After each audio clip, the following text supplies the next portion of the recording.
যেন আনন্দোৎসবের দিক থেকে, শান্তি শৃঙ্খলার দিক থেকে, ভোটার উপস্থিতির দিক থেকে, সৌহার্দ্য ও আন্তরিকতার দিক থেকে দেশের ইতিহাসে স্মরণীয় হয়ে থাকে।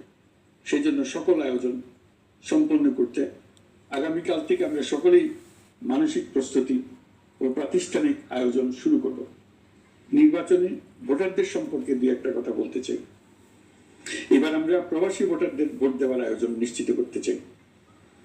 অর্থনৈতিক দিক থেকে সম্পূর্ণ বিধ্বস্ত বাংলাদেশ যে আবার দ্রুত ঘুরে দাঁড়াতে পেরেছে, তার বড় কারণ হলো আমাদের রেমিটেন্স যোদ্ধাদের ঐতিহাসিক অংশগ্রহণ নিশ্চিত করার জন্য নির্বাচন কমিশন প্রস্তুতি নিচ্ছে। নারী ভোটাররা যেন দেশের সর্বত্র নির্দ্বিধায় আনন্দোৎসব সহকারে তাদের ভোট দিতে পারে, এটা নিশ্চিত করতে চাই।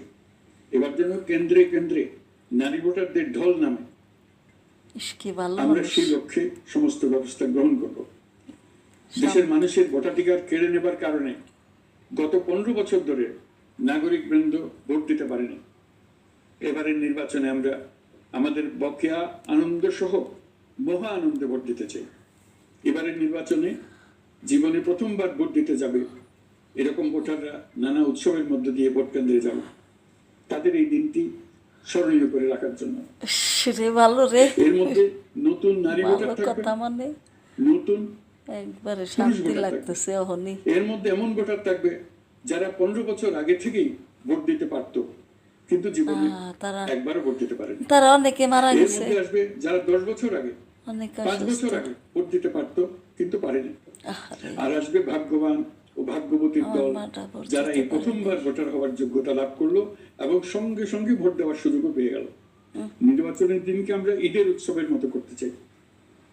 এবারের ভোটের আনন্দ থাকবে সবার মধ্যে। আপনারা সবাই বাচ্চা কাচ্চাদের নিয়ে ভোট কেন্দ্রে যাবেন। নাগরিক অধিকার প্রয়োগের মহা আনন্দ পরবর্তী বংশধরদের কাছে তুলে ধরার জন্য এখন থেকে প্রতিদিন আলাপ আলোচনা করুন। আপনার এলাকায় ভোটদান ব্যবস্থা কেমন হলে সুন্দর হয়, কেমন হলে আনন্দমুখর হয়, সেটা আগে থেকে ঠিক করার জন্য নতুন বাংলাদেশ গড়ার কাজের ভিত্তি রচনা হবে এবারের নির্বাচনে। তার জন্য প্রস্তুতি নিন।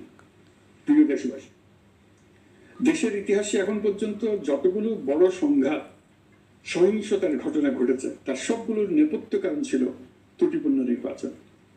ত্রুটিপূর্ণ নির্বাচনের মধ্য দিয়ে কোন দল যদি গায়ের জোরে নির্বাচিত হয়ে ক্ষমতায় আসে, তার চূড়ান্ত পরিণতি কি, তার জুলাই অভ্যুত্থান আমাদের দেখিয়ে দিয়েছে। আবার দেখাবো ইনশাআল্লাহ, বেশি বাড়াবাড়ি করে পুনরাবৃত্তি আর